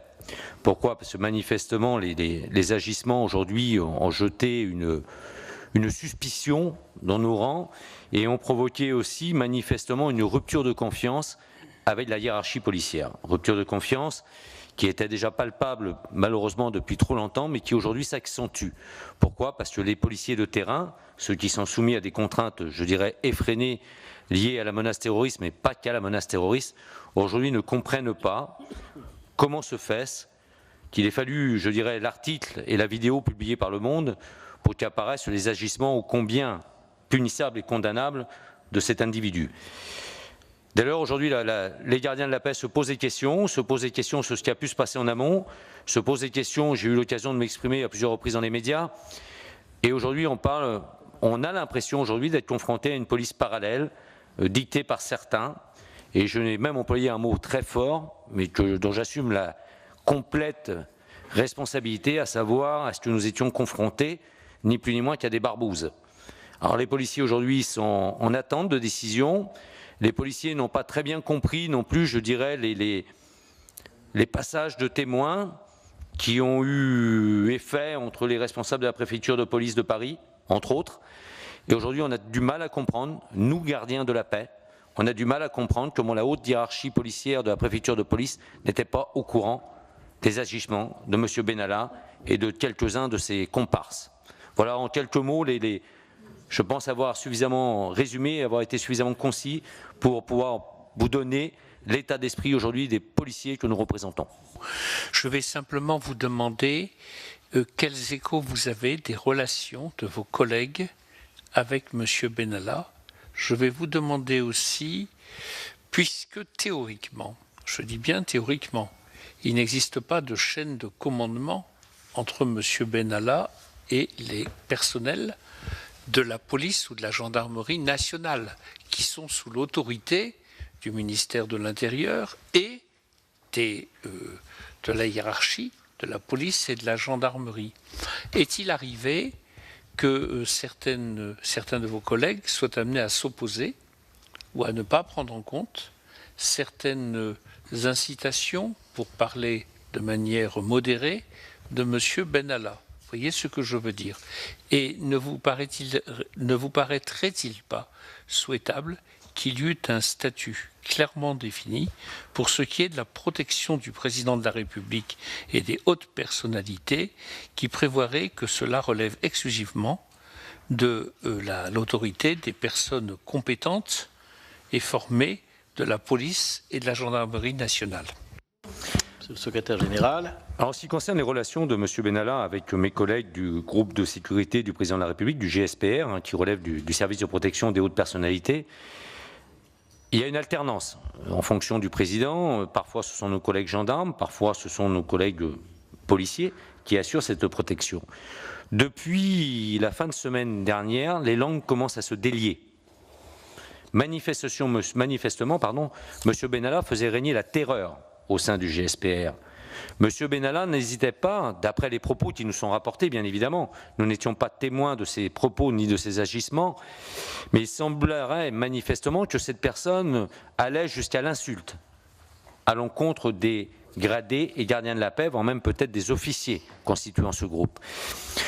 Aujourd'hui, il est bien évidemment, pour répondre à votre question, il n'est pas question aujourd'hui qu'un policier puisse avoir à obéir à une personne qui ne relève pas de la hiérarchie policière. C'est complètement inconcevable. Bien évidemment, il y a le statut du corps préfectoral, mais ça, on est dans un autre domaine, parce qu'en l'occurrence, jamais un préfet ne se permet d'ordonner à un policier, sauf en passant bien évidemment par sa hiérarchie directe. Mais là, on est vraiment dans un système pour le moins opaque d'une personne qui a tenté notamment, là encore les langues se délient, d'avoir une intimidation constante et récurrente et d'avoir tenté de réformer le système de sécurité du GSPR, notamment pour le fort de Brégançon, ces dernières semaines. Mon organisation syndicale n'a jamais été associée à ce débat. Je sais qu'il a tenté de le faire et pour le coup, effectivement, une organisation syndicale, autre que la nôtre, s'est opposée légitimement à cette tentative, je dirais, de restructuration. Mais là, on était vraiment sur une personne qui jouait de sa relation. Après, le système, pourrait-on dire, comment se fait-il que des policiers puissent accepter des ordres, des instructions, accepter autant peut-être de colibets, sinon même d'insultes? La problématique se fonde sur le fait que nous sommes inclus dans une chaîne hiérarchique aussi, et que cette personne avait quand même le statut de chef de cabinet adjoint de l'Élysée, et faisait régner la terreur à travers son statut. Tout simplement. Vous savez, quand un gardien de la paix, un gradé, un officier, voire même certainement un commissaire, a en face de lui une personne disant « j'ai une relation directe, constante et récurrente avec le président de la République », peu d'entre nous, sauf peut-être les syndicalistes, ceux dont je suis convaincu, d'ailleurs au demeurant, mais un fonctionnaire de police, et sans que ce soit péjoratif, lambda, ne s'opposera que très rarement. Il incarnait à travers ses propos, son attitude, je dirais, une posture de pouvoir suprême.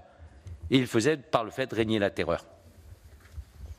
Selon les éléments en ma possession, il semblerait manifestement qu'au sein du GSPR, j'insiste bien sur le semblerait avec le conditionnel qui s'impose, qu'effectivement au sein du GSPR, nous avions un groupe de personnel hors police et hors gendarmerie, hors du champ de la mission régalienne de sécurité qui doit être celle du GSPR et de la protection du président de la République et de son épouse, qui en l'occurrence étaient des civils, des privés, et c'est bien pour ça que j'ai employé depuis le début, depuis jeudi dernier, j'emploie le terme de barbouze, parce que ces gens-là n'ont aucune habilitation, ce ne sont ni plus ni moins que, sans que ce soit péjoratif, parce que j'ai beaucoup de respect pour les métiers de la sécurité privée, mais ce sont des vigiles qui étaient employés aujourd'hui manifestement par M. Benalla dans le cadre de la protection de la présidence de la République. Oui, effectivement.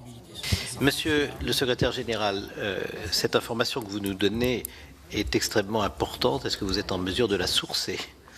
Je vais la sourcer. Moi, j'ai les renseignements que j'ai, c'est bien évidemment à travers nos réseaux de délégués au sein du service de protection des hautes personnalités du SPHP, et bien évidemment par effet, je dirais, sur le GSPR. Les éléments que j'ai eus m'ont été rapportés effectivement par mes représentants locaux qui m'ont dit, effectivement, qui m'ont affirmé qu'il y avait des groupes de privés qui travaillaient, en l'occurrence, avec M. Benalla et qui provoquaient justement des tensions avérées entre les fonctionnaires de police et M. Benalla et ses comparses, qui en l'occurrence, et ça serait d'ailleurs un des motifs de la réorganisation des GSPR dans la perspective de la protection du fort de Brégançon pendant les vacances du président. Il y a des noms ? Monsieur le secrétaire général, est-ce que vos correspondants vous ont indiqué le nombre de vigiles ? Non, je n'ai pas le nombre précis, Monsieur le Président, mais on peut s'en enquérir et je ne manquerai pas de porter à votre connaissance, si vous me le permettez, de tels renseignements. Je ne vous le permets pas, je vous le demande. Bien reçu, Monsieur le Président. Le nécessaire, la collecte de renseignements va s'entamer sans délai. Je vous remercie. Et vous avez peut-être d'autres précisions à nous apporter ? Non. Pas en ce domaine, non. Voilà. Madame, j'entends Madame Eustache-Brinio, et je pose à sa place la question, depuis quand ? Le savez-vous et pourrez-vous nous l'indiquer aussi ? Je pourrais vous l'indiquer. Effectivement, les langues se délient parce que vous comprenez aisément que quand on a essayé d'avoir des renseignements le week-end dernier, il y avait, je dirais, une chape de plomb et quelque peu des refus de répondre à nos sollicitations en la matière, ce qui se comprend aisément depuis les fonctionnaires qui sont affectés au GSPR, qui ont un devoir de réserve en l'état. Seuls les représentants du personnel pourront s'enquérir de la chose et on essaiera d'avoir le maximum de renseignements pour qu'on puisse apporter les éléments nécessaires à l'enquête. Messieurs, oui. Monsieur Chaumette, vous vouliez apporter des précisions. Je voulais simplement apporter une précision, mais qui doit être évidente à mon sens pour tout le monde, c'est que compte tenu de la sensibilité de cette affaire et de l'endroit où était affecté entre guillemets Monsieur Benalla, c'est-à-dire ni plus ni moins dans la proximité du président de la République, il arborait systématiquement sa carte à n'importe quel fonctionnaire qui est rencontré du cabinet donc de l'Élysée.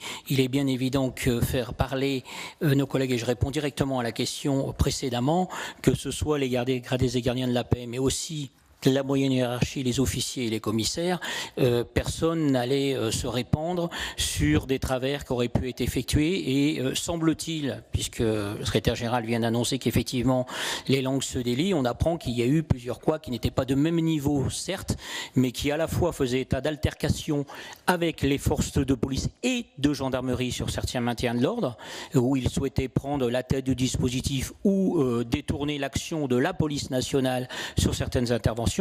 Et qui plus est, pour ceux qui éventuellement pouvaient trouver ça totalement anormal et éventuellement le faire savoir, eh bien il y avait effectivement cette carte qu'il présentait, qu'il arborait, et que là pour le coup c'était plus difficile à faire savoir au égard au déroulement de carrière que vous pouvez bien comprendre. Monsieur Chaumette, c'est très important ce que vous venez de me dire et je vous en remercie, mais cela appelle de ma part une question complémentaire. Quels couacs pouvez-vous les décrire ? Alors effectivement, il a été porté à notre connaissance, mais on pourra amener des précisions encore plus claires dès après. C'est que assez régulièrement, la présence de Monsieur Benalla sur des manifestations où il était forcément autorisé à y aller sur ces manifestations, eh bien systématiquement, il essayait de prendre la main sur le dispositif, y compris auprès de hauts gradés, et certains de nos collègues, donc de nos représentants, ont pu confirmer qu'il y avait eu des tensions et où il a été écarté par le fait qu'il souhaitait intervenir ou décider de telle ou telle manipulation des effectifs. Donc vous voulez dire que l'autorité de police s'est refusée à ce moment-là à déférer à ses ordres, à ses instructions. À ses recommandations, oui, ou à sa volonté d'agir autrement. Très bien, je vous remercie. Madame Benbassa, pour une ultime question, nous avons juste le temps. Merci, Monsieur le Président. Une toute petite question. Pourquoi cette sécurité privée qui prend la place de la police à l'Élysée. Mais quel est l'objectif? Pourquoi cette sécurité privée, ces personnes que vous appelez des barbouzes, à côté de la police qui remplissait au GSPR sa fonction de sécurité du président? Merci. Monsieur le Président, je réponds de suite à la question, Madame. Vous savez, Madame la sénatrice, très franchement, je crois que c'est au Président de la République qu'il faut poser la question en la matière, sinon même à Monsieur Benalla. Pourquoi ou sans doute à Monsieur le directeur de cabinet de l'Élysée. Nous, pour ça, on ne sait pas. On apprend ces choses au fur et à mesure. Voilà. Tout à l'heure, une question m'a été posée. Depuis quand je connais Monsieur Benalla?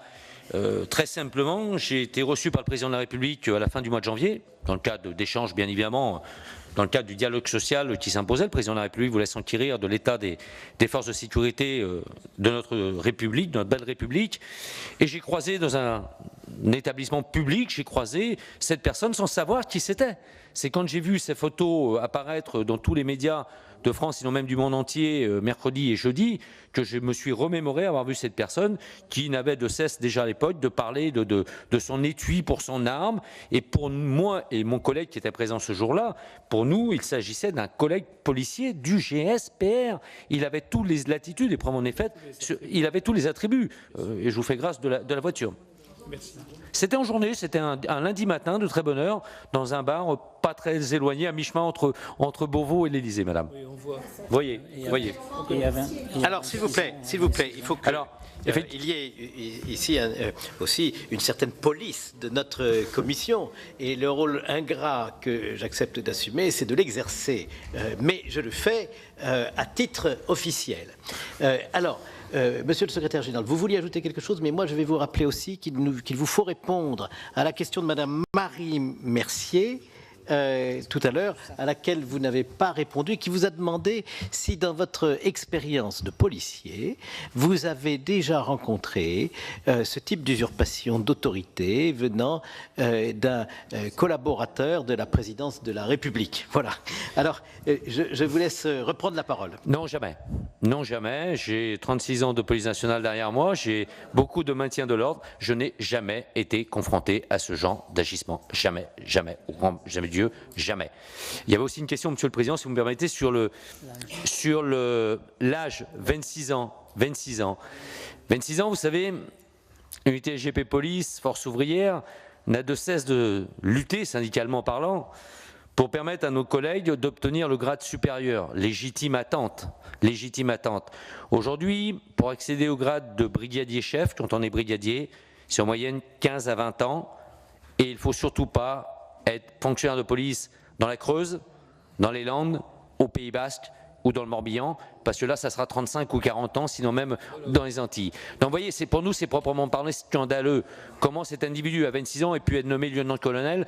En l'occurrence, là, c'est véritablement une insulte à nos camarades d'armes que sont nos collègues gendarmes. Donc c'est une insulte, effectivement. On peut faire valoir le côté expertise, mais passez-moi du peu, l'expertise en la matière est complètement irrecevable. Sur la question, enfin je dirais la mise en avant par les avocats de M. Benalla du fait que nos collègues CRS étaient débordés. Le 1er mai, je suis intervenu à plusieurs reprises dans les médias en disant que le 1er mai, même si ça a peut-être tardé un peu l'intervention devant le McDonald's et devant la concession auto à hauteur du pont d'Austerlitz, j'ai considéré à l'époque que les effectifs étaient largement dimensionnés. On n'était pas en sous-dimensionnement, on était largement bien dimensionnés, et qu'en l'occurrence, dans un tel cas, il valait mieux attendre, malheureusement, valait mieux, je dirais, constater des dégâts matériels que d'avoir à constater des dégâts humains. Donc en aucun cas, les CRS n'ont été en position d'être débordés, même sur cette place, le 1er mai. Absolument pas, ils ont une complète maîtrise de la situation. Les CRS, ce sont des professionnels reconnus dans le monde entier, en matière de gestion du maintien de l'ordre, au même titre d'ailleurs que les gendarmes mobiles, parce qu'il faut associer nos collègues gendarmes en la matière. Donc il n'y a jamais été question de débordement.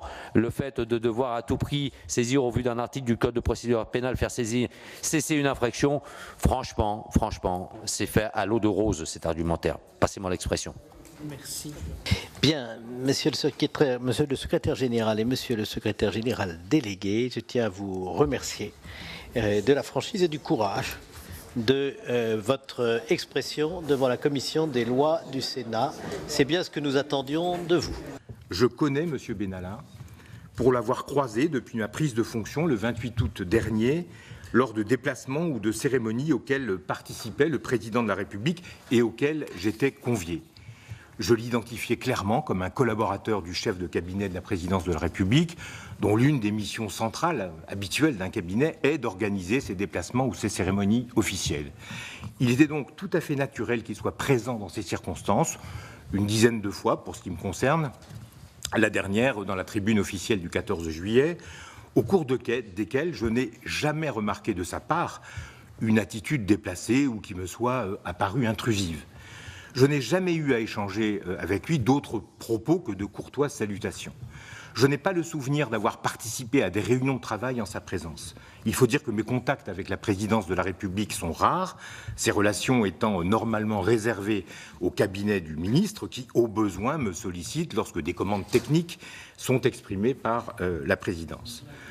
En ce qui concerne plus particulièrement les événements de la place de la Contrescarpe du 1er mai, il m'apparaît important de vous décrire rapidement l'organisation des opérations de maintien de l'ordre en France.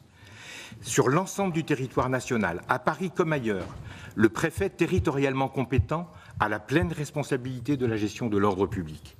C'est sous son autorité que sont organisés les dispositifs opérationnels qui seront mis en œuvre sur le terrain par les forces de police ou de gendarmerie parfois combinées. Mon rôle de directeur général de la police nationale, consiste donc à fournir au préfet, préfet de police compris, les forces mobiles nécessaires au service d'ordre qu'il prévoit, selon les renseignements dont je dispose sur le contexte de l'événement à gérer et en fonction des forces disponibles, qu'elles appartiennent à la police, les CRS, ou à la gendarmerie nationale, les escadrons de gendarmerie mobile.